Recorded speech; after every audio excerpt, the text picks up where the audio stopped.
Share করছি একটা chicken কাবাব recipe. এখানে আমি যা যা ইউজ করেছিলাম সেটা বলছি। প্রথমে আমি কিছুটা দুধ ক্রিম বানাতে বসিয়ে দিয়েছিলাম। আপনারা চাইলে বাজারের ফ্রেশ ক্রিমও ইউজ করতে পারেন, আমি ঘরোয়া জিনিসই ইউজ করেছি। এখানে আমি বোনলেস চিকেন নিয়ে নিয়েছি খানিকটা, ভালো করে জলটা ঝরিয়ে নিয়েছি চিকেনটার। এবার এর মধ্যে আমি একটু ভিনিগার অ্যাড করলাম, উপর থেকে ফ্রেশ ক্রিমটা দিয়ে দিচ্ছি। একটা মশলা করেছিলাম লঙ্কা, আদা আর রসুন বাটা। এবার মশলাটাকে আমি অ্যাড করে নেব এর মধ্যে। উপর দিয়ে কিছুটা নুন দিয়ে দিচ্ছি। এবার এটা ভালো করে মিশিয়ে নেব। জিনিসটা ভালো করে মেশাতে হবে।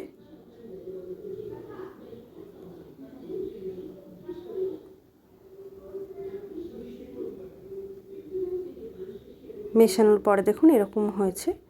এবার আমি জিনিসটাকে ঢেকে ফ্রিজে 2-2.5 ঘন্টা মতন রেস্টে রেখে দেব। দেখুন জিনিসটাকে আমি ঢেকে দিয়েছি। এবার এটাকে আমি ফ্রিজে রেখে দেব 2-2.5 ঘন্টা রেস্টে। এবার আমি একটা মশলা চাটনি বানিয়ে নেব ঘরোয়া। পুদিনা পাতা, ধনে পাতা, কিছুটা টক দই এবং কাঁচা আম দিয়ে, সাথে কয়েকটা রসুনের কোয়া দিয়ে যে চাটনিটা রেডি হয়ে গেছে। এবার আমি একটা ব্যাটার বানিয়ে নিচ্ছি। কিছুটা ময়দা নিয়েছি, তার সাথে আমি দিচ্ছি গোলমরিচের গুঁড়ো, বেকিং সোডা, হলুদের গুঁড়ো, লঙ্কা গুঁড়ো, 2টো ডিম। এবার এটাকে আমি ভালো করে মিশিয়ে নিচ্ছি। অল্প অল্প করে জল দিয়ে জিনিসটাকে ভালো করে মিশিয়ে নিতে হবে।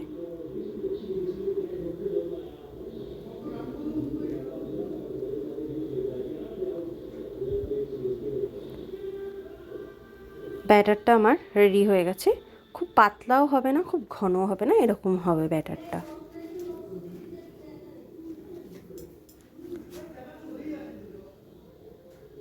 এবার আমি ফ্রিজ থেকে চিকেনটা বার করে নিয়েছি 2-2.5 ঘন্টা পর।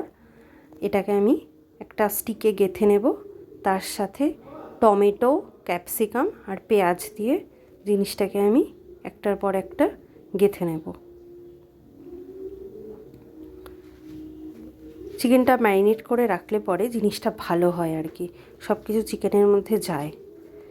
এবার দেখুন এই স্টিকগুলোর মধ্যে দিয়ে আমি আস্তে আস্তে জিনিসটাকে গেঁথে নেব। এবার এটা আমি গেঁথে নিয়েছি। জিনিসটাকে ব্যাটারের মধ্যে এবার এটাকে আমি চুবিয়ে দেব। ভালো করে চুবাতে হবে যাতে দুদিকে সমানভাবে ব্যাটার লাগে। ভালো করে ব্যাটারটা দিয়ে আমি দুদিকটা মিশিয়ে নিচ্ছি।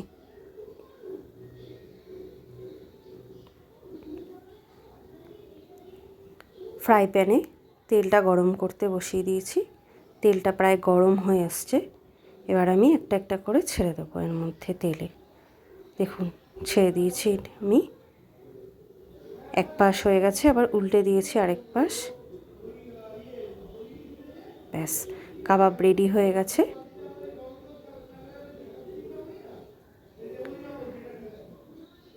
এবার এটাকে আমি ওপর থেকে একটু ফ্রেশ ক্রিম দিয়ে, চাটনি দিয়ে সার্ভ করে দিলাম। আপনারাও বাড়িতে বানিয়ে দেখুন, নিশ্চয়ই খেতে ভালো লাগবে জিনিসটা। অবশ্যই ট্রাই করে জানাবেন কেমন লাগলো। ভালো লাগলে অবশ্যই আরও রান্নার অনেক রেসিপি পেতে চ্যানেলটাকে সাবস্ক্রাইব করবেন, আরও অনেক রকমের ভিডিও দেখতে। Thank you everyone.